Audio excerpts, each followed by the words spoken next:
Good day everyone. Sa video ito, we will talk about the introduction to probability. Probability is the study of random or non-deterministic experiments. Example, itong tossing a die. Do you know what is die, class? Itong ginagamit sa mga laro. No? Pag tinos natin yan or itinapon natin sa taas, sigurado tayo na babagsak talaga yan. Sure tayo dun. Pero hindi natin sigurado ay kung ano yung lalabas. Halimbawa, 6 ang gusto natin. 6 will appear. Hindi talaga tayo sigurado na lalabas dyan ay 6. Kaya tinatawag yan siya na non-deterministic experiments. We do not know kung 6 ba yung lalabas kasi there are 6 possible outcomes, di ba? 1, 2, 3, 4, 5, or 6. So, we do not know kung alin doon yung lalabas. Pero halimbawa, pag inulit natin itong experiment ng paulit-ulit, itinapon natin sa taas, paulit-ulit, many times, let S be the number of successes. Ibig sabihin, success tayo kapag lumabas yung 6 kasi yun yung gusto natin na palabasin. That is the number of times a 6 appear. And then let N be the number of tosses. Yung N naman, kung gaano kadami, kung ilang beses nating itinapon yung die. Then it has been empirically observed that the ratio F equals S over N, o kapag dinivide natin yon yung number of successes, kung ilang beses lumabas yung 6 na number dun sa outcome ng tossing a die. And then divide natin dun sa kung ilang beses natin siyang itinose itong N, then that is what we call the relative frequency. At ito ay nagiging stable daw in the long run. That is, it approaches a limit. So actually, yung limit na yan, class, ang probability kasi na lalabas yung 6 dito sa tossing a die is 1 over 6 kasi 6 yung outcomes, isa lang din dyan yung 6, kaya 1 over 6. Yun yung talagang probability niya. But galing yan siya dito sa fact na the probability of success is all over n. Kung ilang beses nating tinose yung die ng paulit-ulit, maraming beses, so nagiging stable itong ratio na to. Ang stability na to, ito yung nagiging basis ng probability theory. Probability theory began with the study of games of chance, such as roulette and cards. So ito yun. Di ba sa mga casino ginagawa itong mga laro na to? So dito talaga nanggaling yung probability kasi gusto nilang pag-aralan kung paano sila mananalo. The probability P of an event A, example, A yung event, was defined as follows. If A can occur in S ways out of a total of N equally likely ways, then yung probability ay magiging ganito ang kanyang formula. P, or the probability, equals the probability of A equals S over N. So, itong S na ito yung sinasabi natin kanina na number of successes. And then yung N, number of kung ilang beses natin siyang ginawa yung experiment. We have here an example.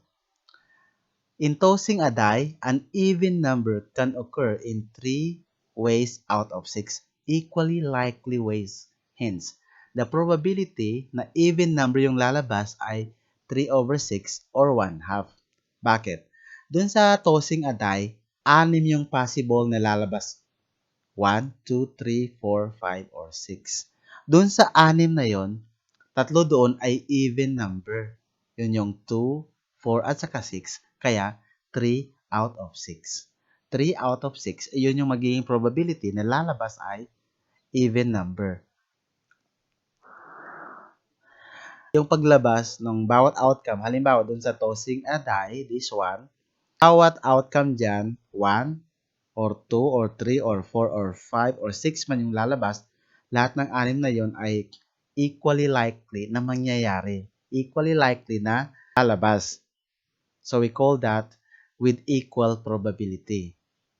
So this classical theory will correspond to the special case of so-called equi-probable spaces. So kaya natin tinatawag na equi-probable spaces dahil lahat ng possible outcomes ay pare-pareho yung chances. Equal yung chance na lalabas silang lahat. Itong sa ruleta, O nakita nyo, this is ilang number to, no? 0 hanggang, ano ba pinakamataas dito? 36 ata. So, itong number na yan, bawat isang number dyan ay equal yung chance na lalabas. Pag ito pinaikot natin yung ruleta, equal yung chances ng bawat number na lalabas. So, it is equi-probable spaces. Ganon din dito sa tossing a coin, this coin here, pag tinose natin yan, dalawa lang yung possible na lalabas. It's either head or tail. So, head and tail, pareho yung chances na lalabas yung head or tail. Kaya, equi-probable spaces. Ganon din sa cards. Halimbawa, there are 52 cards in a deck. Tapos, magpipick ka ng 1 card dyan. So, kahit anong card man yan, dun sa 52, yung 52 na yon ay may possible na lalabas sila in unequal chances. Lahat ng 52 na yon, equal yung chances na mapipick up sila. So, yun yung tinatawag nating equi-probable spaces. Before we continue, we have here terminologies that we have to be familiarized with. Sample space, this is the set S of all possible outcomes of some given experiment. So, sa isang experiment, lahat ng possible outcomes, the collection of that is a set. Yan yung ating sample space. Halimbawa dun sa tossing of die, may 6 na possible na lalabas. Yung 6 na yun na yung ating sample space. Sample point or sample, this is a particular outcome or an element in S. Example nung kanina, balik pa rin tayo dun sa tossing a die. Yung S natin dun, yung sample space natin dun ay set na binubuo ng 1, 2, 3, 4, 5, and 6. And then, bawat isa doon sa 6 na yon, tinatawag natin yan siyang sample point or simply sample. Event A set of outcomes or in other words, a subset of the sample space. Halimbawa, doon sa 6 na outcomes, gusto natin lalabas even number. Yung target natin na lalabas o yung gusto natin na lalabas yung even number, yan yung tinatawag na event. Halimbawa, gusto natin palabasin, we want 3 as an outcome. So, yung event na yun, na gusto nating 3 yung lalabas, tinatawag na event yon. We have the elementary event. The event, yung event na nag-iisa lang yung pwedeng magiging sample niya, tinatawag nating elementary event. So, example ko kanina, yung 3. Gusto nating maglabas yung 3 doon sa a set containing A consisting of a single sample, A in S. So, ibig sabihin yun, toast ng die. So, kasi 3 lang, iisa lang siya. So, that is elementary event. Impossible event, the empty set. Yung wala talagang laman, set na walang laman, impossible, hindi pwede mangyari. Halimbawa, event that a number 7 will appear in a tossing of a die. O, imposible talaga kasi wala namang 7 dun sa die, hanggang 6 lang. So, that is, we call impossible event. Another one, certain or sure event. O the S itself. O sure talaga yan. Kung ano yung mga sure. Halimbawa, ano bang sure event? In a tossing of die, halimbawa gusto ko maglabas 1 or 2 or 3 or 4 or 5 or 6. Alin man doon, no? Kasi may or yon. Sure talaga na lalabas yung event na yon. Kasi 1, 2, 3, 4, 5, 6 lang naman. Gusto ko event na it's either 1 or 2 or 3 or 4 or 5 or 6 ang lalabas. So, sure event yun. Kaya sigurado may lalabas na 1, 2, 3, 4 or 5 or 6. These are the terminologies that we need to familiarize. We also have here a relationship between two events. We can combine events to form new events using the various set operations. Una dito, yung A union B. Pag nakita natin yung union na yan, ibig sabihin pinagsama yung A and B. A union B is the event that occurs if and only if A occurs or B occurs or both occurs. It's either isa lang doon, it's either A lang yung lalabas or B lang yung lalabas. Ayan yung tinatawag nating union. A union B. A intersection B naman is the event that occurs if and only if A occurs and B occurs. So dito dapat pareho silang mangyayari.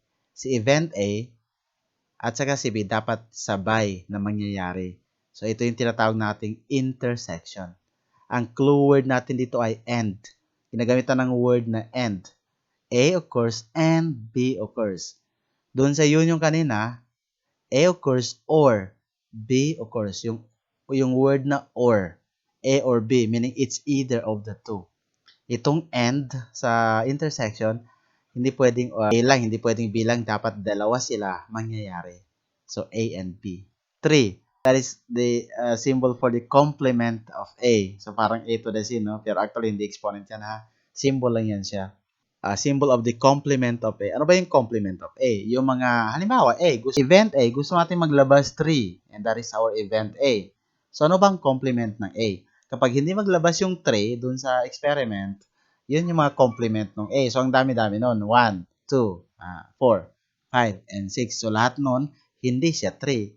So, yun yung mga complement ng A kapag yung A natin na i-event na lalabas yung 3. So, yun yung tinatawag natin na complement. The event that occurs if and only if A does not occur. We have another relationship here. Two events, A and B, are called mutually exclusive if they are disjoint. Paano natin masabi na disjoint? If A intersection B is empty or kung wala, hindi nangyayari yung A and B at the same time. And we call that mutually exclusive. A and B cannot occur simultaneously.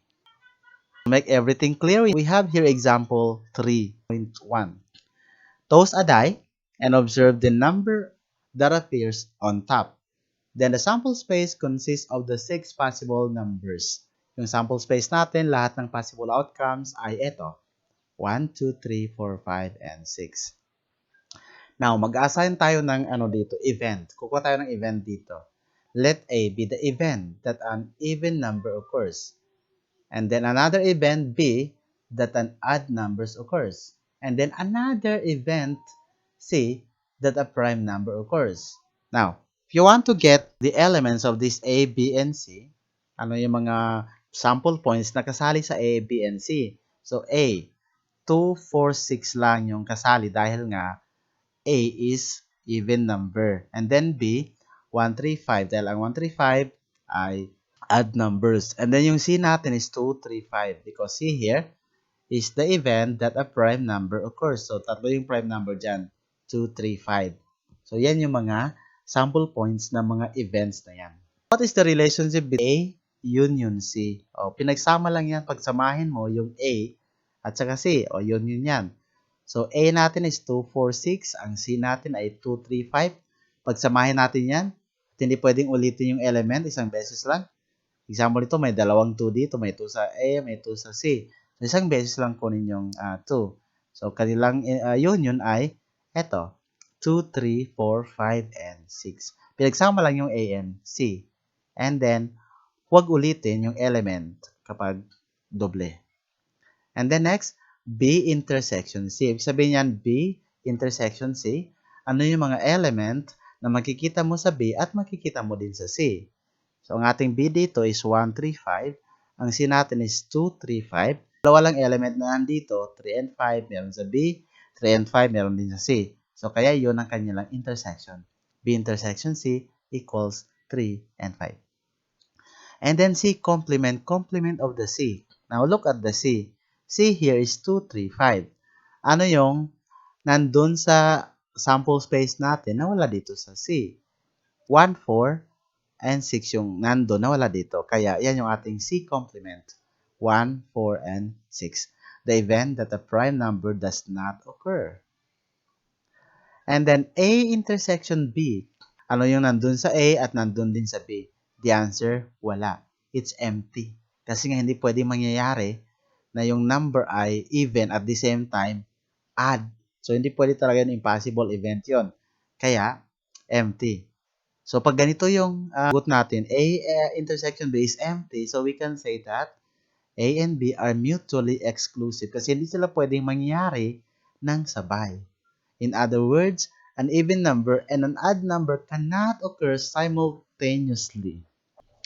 Next is example 3.2.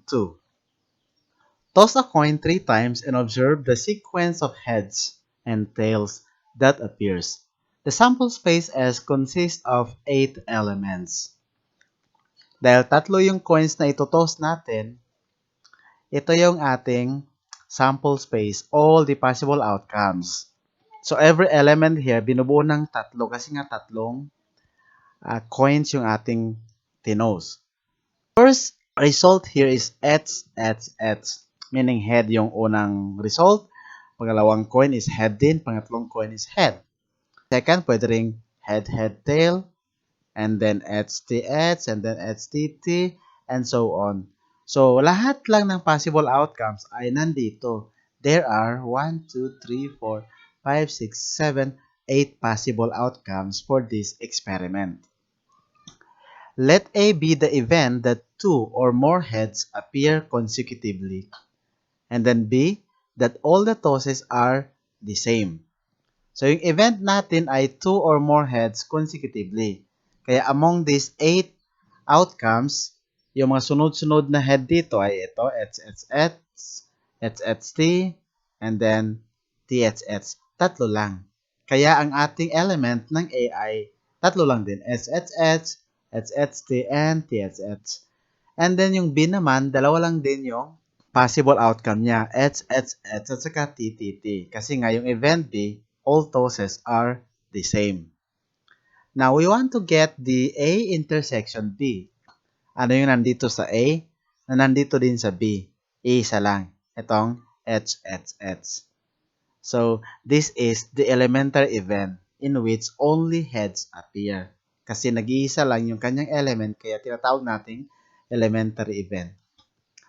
The event that 5 heads appear is the empty set.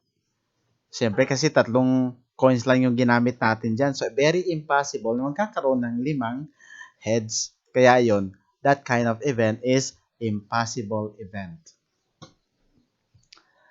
Now, let's go to example 3.3. Toss a coin until a head appears and then count the number of times the coin was tossed. The sample space of this experiment is S equals the set containing 1, 2, 3, 4, 5, 6, and so on hanggang sa infinity.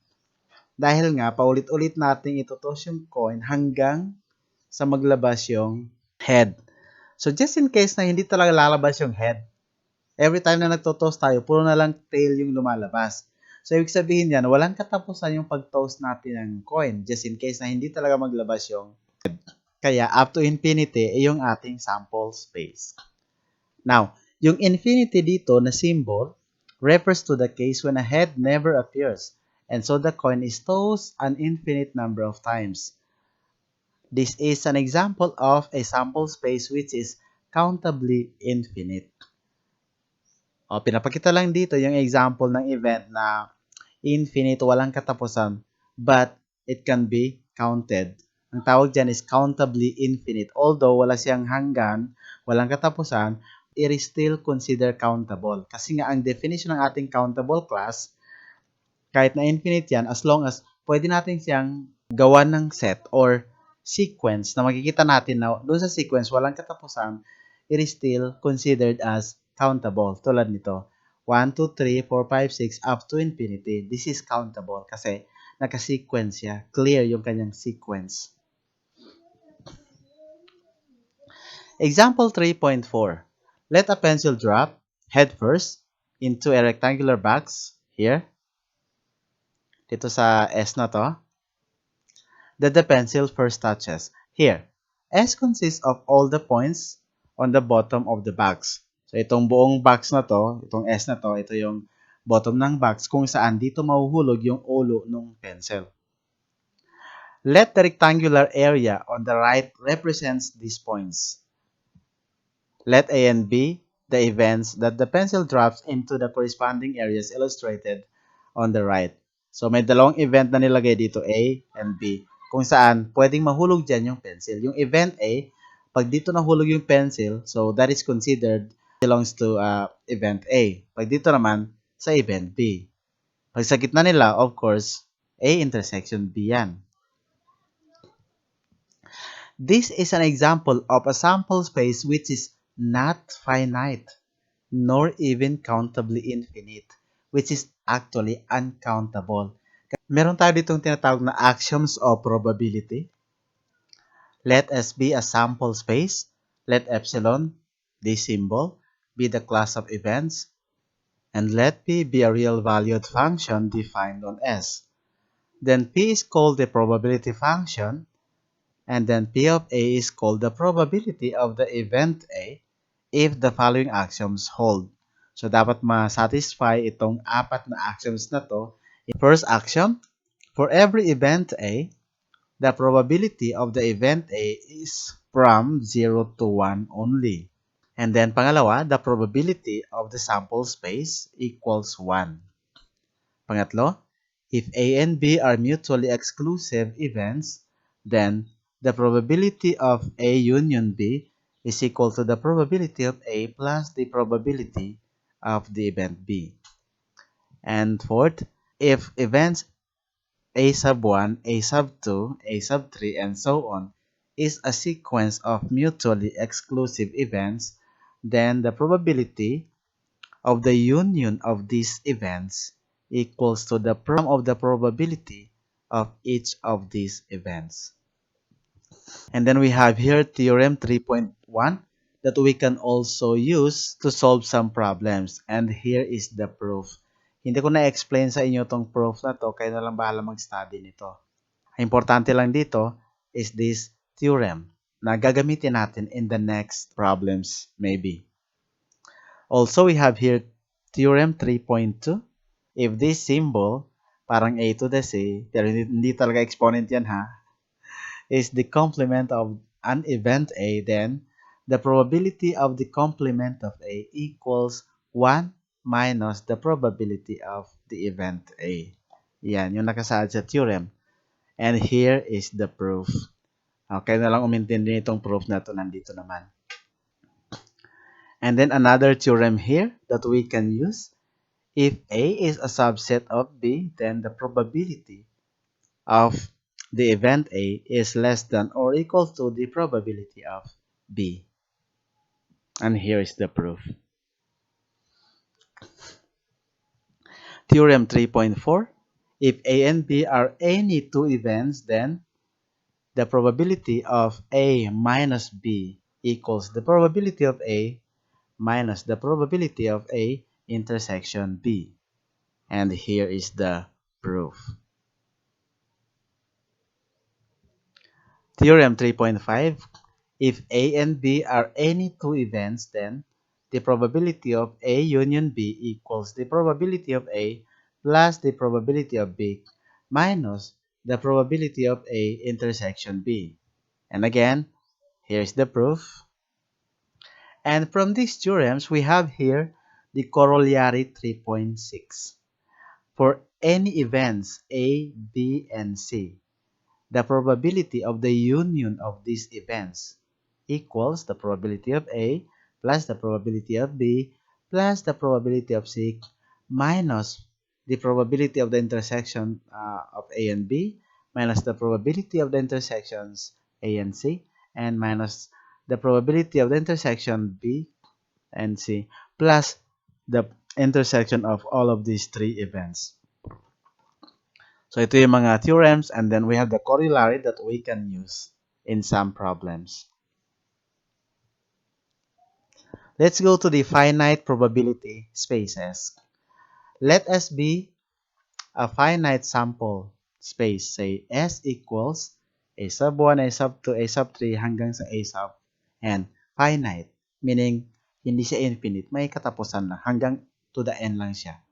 A finite probability space is obtained by assigning to its point A in S a real number phi sub I called the probability of A sub I satisfying the following properties.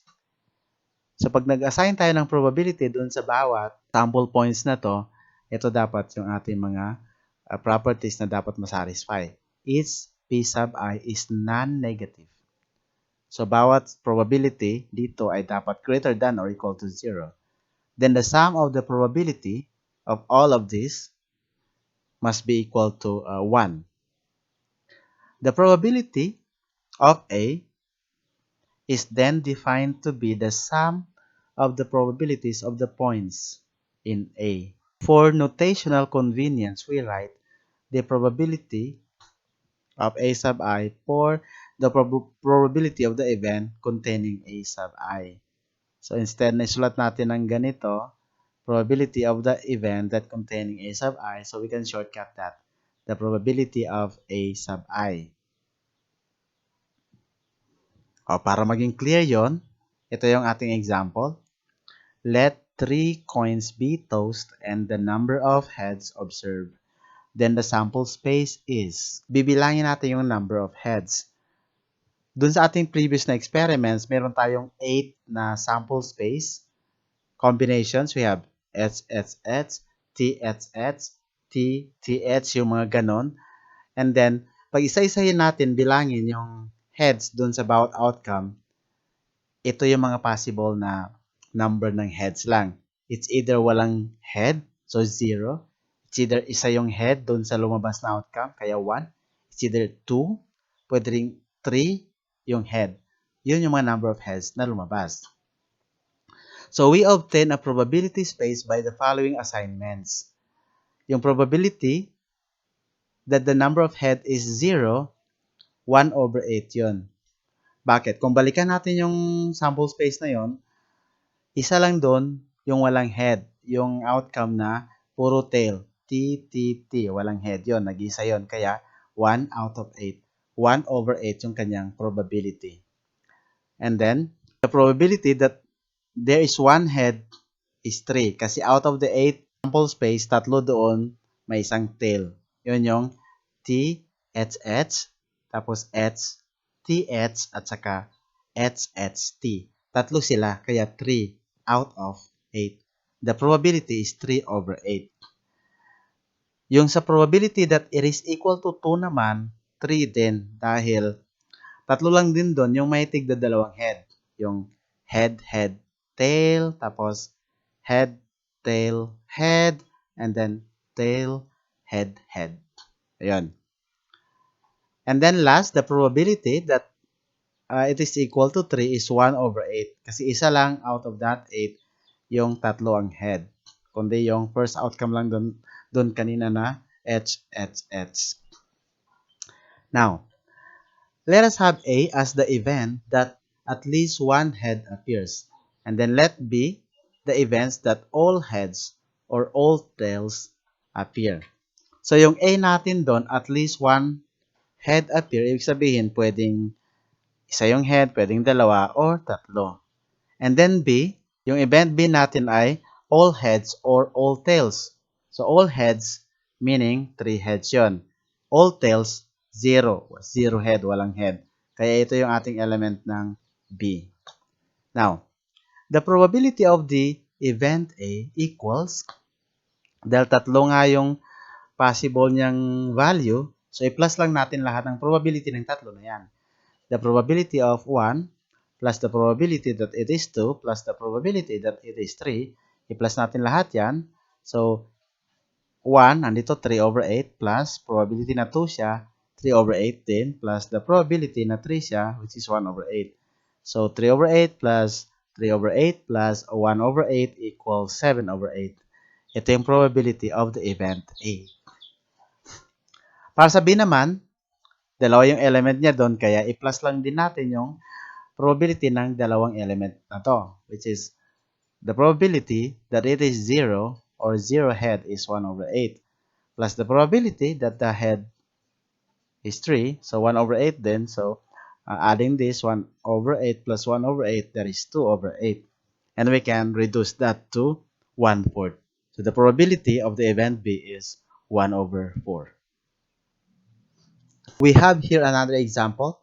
3 horses A, B, and C are in a race. A is twice as likely to win as B. B is twice as likely to win as C. What are the respective probabilities of winning?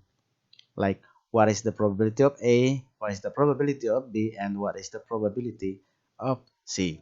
Para sa solution, let the probability of C be equal to P. If P of C is the probability equals P, then yung probability ng B natin equals 2 times P.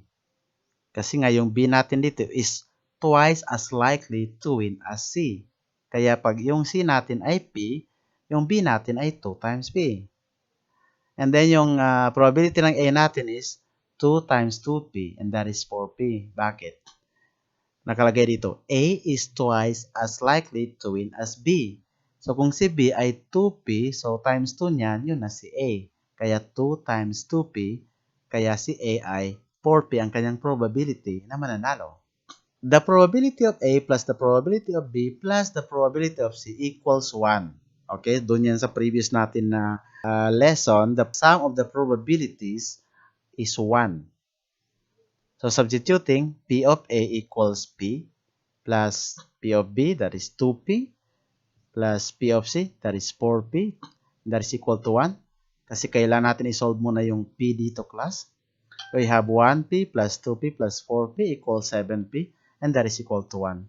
So P is just equal to, divide both sides by 7 here. So P is 1 over 7. So ibig sabihin, ang probability ng A, that is 4 times 1 over 7, is 4 over 7. 4P kasi yung A natin doon, no, nandun. The probability of B natin is 2P nandito, so 2 times 1 over P. And the answer is 2 over 7.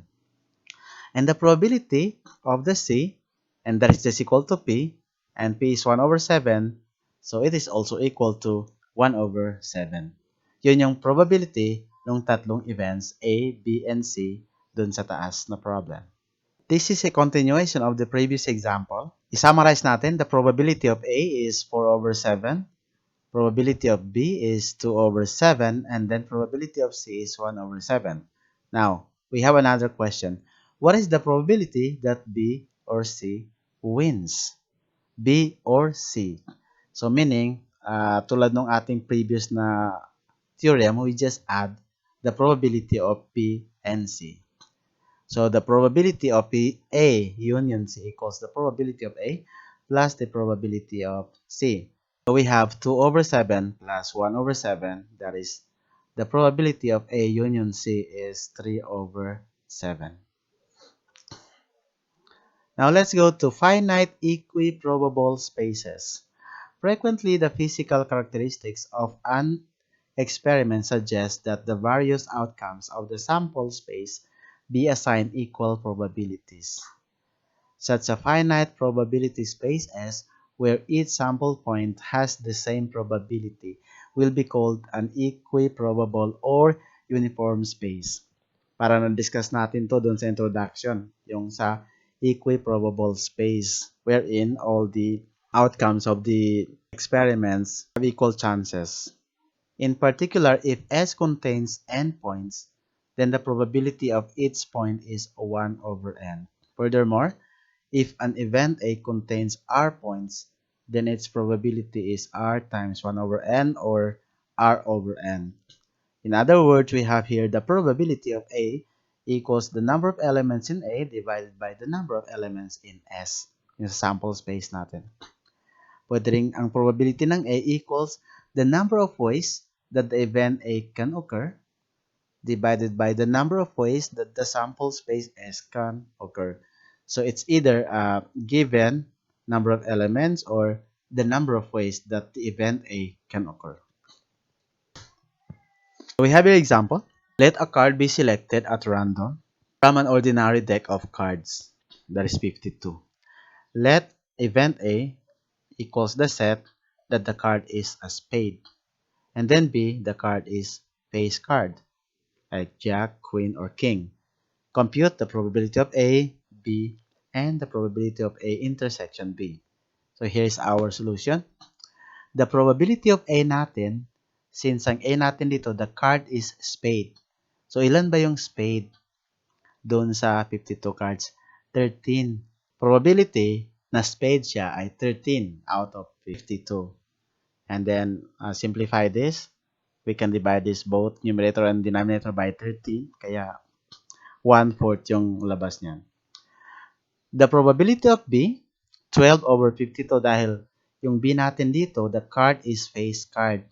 Face, yung may tao. So, ilan ba yung may tao lahat dun sa card? 12. And yung Jack, Queen, and King. Kasi spade, diamond, club, and hearts. So, apat-apat na Jack, Queen, and King. Kaya all in all, 12. Kaya the probability of the event B is 12 over 52. Now, we can divide this by 4 para ma-reduce natin. So, the answer is 3 over 13. Now, what is the probability of A intersection B? Ibig sabihin, A at the same time B. Ano ba yung A natin? Spade siya at the same time face card. O, di ba spade tapos face card? Ilan ba ang face card sa spade? Tatlo. Jack, Queen, and King. Kaya the probability of A intersection B is 3 over 52. Here we have another example. Let 2 items be chosen at random from a lot containing 12 items of which 4 are defective. Let A be the events that both items are defective, and then B, both items are non-defective. Find the probability of A and the probability of B. So sa example na to class, ang given dito ay number of ways. So we need to compute the number of ways the event occur. So dahil dyan, kailangan natin balikan yung formula ng ating combinations, the number of ways. Yung S natin can occur in, dahil meron tayo dito lahat na 12 items, and then pili tayo ng dalawang sample. So we choose 2 out of 12. So that is 12 combination 2. That's 12 times 11 divided by 1 times 2 equals 66 ways. Una-una, subtract natin 12 minus 2, 10. So kaya i-expand natin itong numerator natin ng 12 times 11. Wala ng 10 kasi yun ang difference. Hanggang dun lang. Yung 10 kasi maka-cancel yon.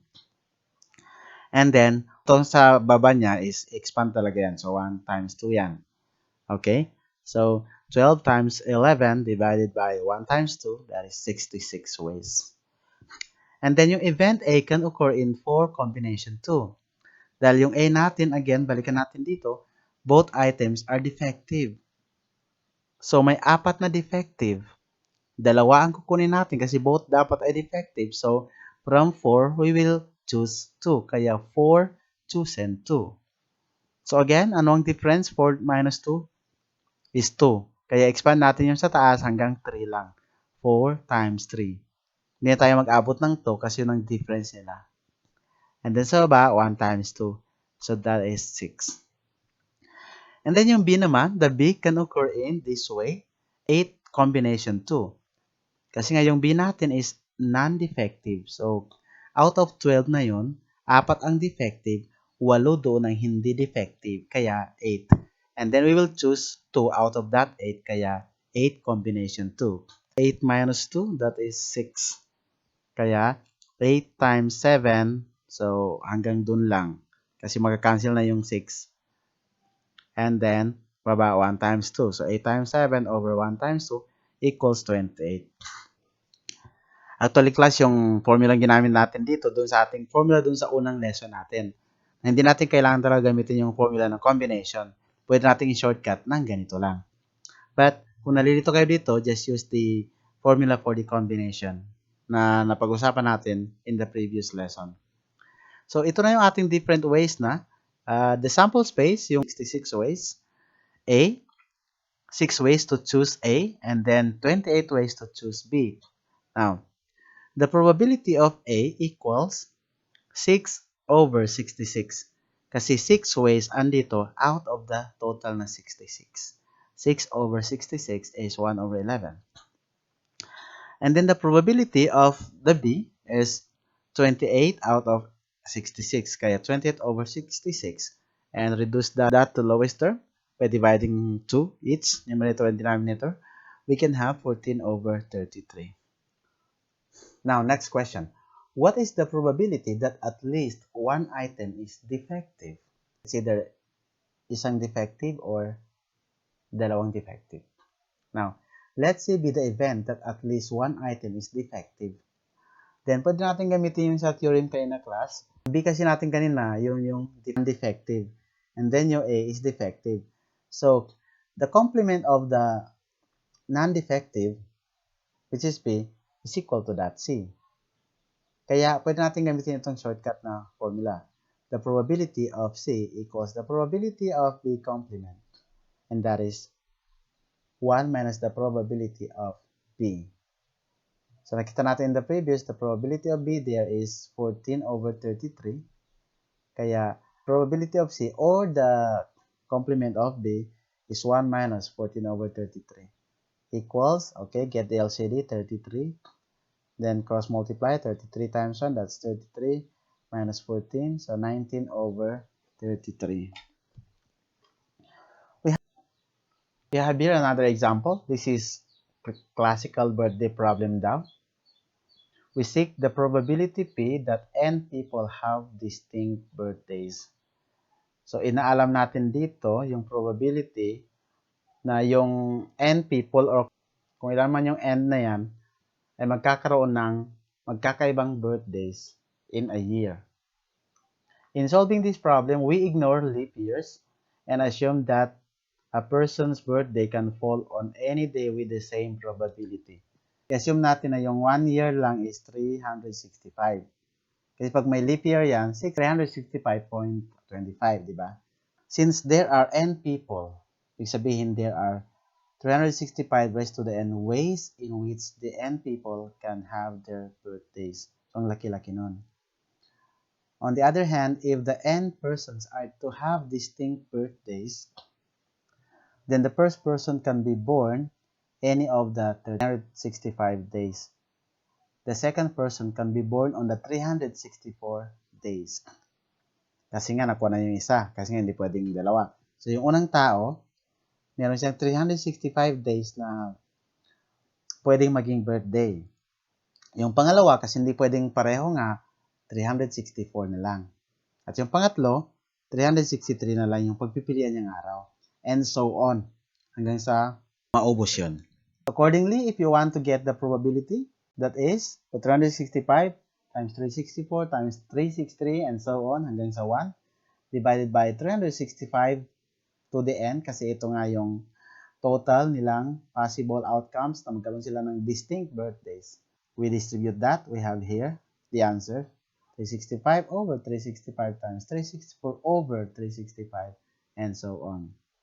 So pag ito ay inimbestiga natin ng mabuti class, it can be shown that sa mga tao na grade 23 pataas na yung mga iba't ibang tao, then ang probability na ang kanilang birthday ay iba-iba is less than 1/2 na. So ibig sabihin, among 23 na yan, hindi lang imposible na magkaroon ng magkakaibang birthday. At least, dalawa sa kanila dyan ay pareho ang birthday. Iyan ang ibig sabihin ng statement na to, na for n is greater than or equal to 23, p is less than 1/2. Kapag greater than 23 na yung bilang ng tao, ang probability na ang dalawa sa kanila ay magkaroon ng iba't ibang birthday ay less than 1/2 na. So, ibig sabihin, imposible nang magkaroon ng iba't ibang birthday yung 23 na mga tao or more than 23. Yan ang ibig sabihin ng sagot na to, class. This time, let's go to infinite sample space. Now, suppose S is a countably infinite sample. Say S equals the set containing A sub 1, A sub 2, A sub 3, and so on hanggang sa walang katapusan. As in the finite case, we obtain a probability space by assigning to its A sub I, element of S, a real number P sub I called its probability, such that, first, the probability of this P is greater than 0 or equal to 0. And second, the probability, the first probability plus the second probability plus the third probability, and so on. If we sum up all the probabilities, it must be equal to 1, kahit na infinite pa yan. The probability of the event A is then the sum of the probabilities of its point. We have your example for that. Consider the sample space. We have here S equals 1, 2, 3, 4, 5, 6, and so on up to infinity of the experiment of tossing a coin till a head appears. So, ito yung experiment natin kanina na hanggang mag-appear yung heads. Dahil pag hindi siya mag-a-appear, continuous yung ating sample space. And denotes the number of times the coin is tossed. A probability space is obtained by setting the probability of 1 equals 1/2, the probability of 2 equals 1/4, and so on, up to the probability of the n equals 1 over 2n, and so on, up to the probability of the infinity is equal to 0. The only uncountable sample spaces S which we will consider are those with some finite geometrical measurement, such as length, area, or volume, and in which a point is selected at random. The probability of an event A, that is, the selected point belongs to A, is then the ratio of the M of A to M of S. That is, the probability of A equals the length of A divided by the length of S, or the probability of A equals the area of A over the area of S, or we have the probability of A is also equal to the volume of A over the volume of B. So lang, pag na-measure itong mga infinite space natin sa volume, area, or length, doon lang natin pwedeng kunin yung kanilang probability. Kasi pag hindi naka-measure sa ganito, mahirap nang isolve yung kanilang probability. So in this case, such a probability space is said to be uniform also. Hindi na ako magbibigay ng example nito, class. Instead, I will reserve this lesson for the next level of our mathematics class. So hanggang dito lang muna for now, yung ating discussion for the chapter 3. I'll give you more solved problems and I will post that in your classroom. Thank you very much for watching. Please support my video by subscribing. Thank you.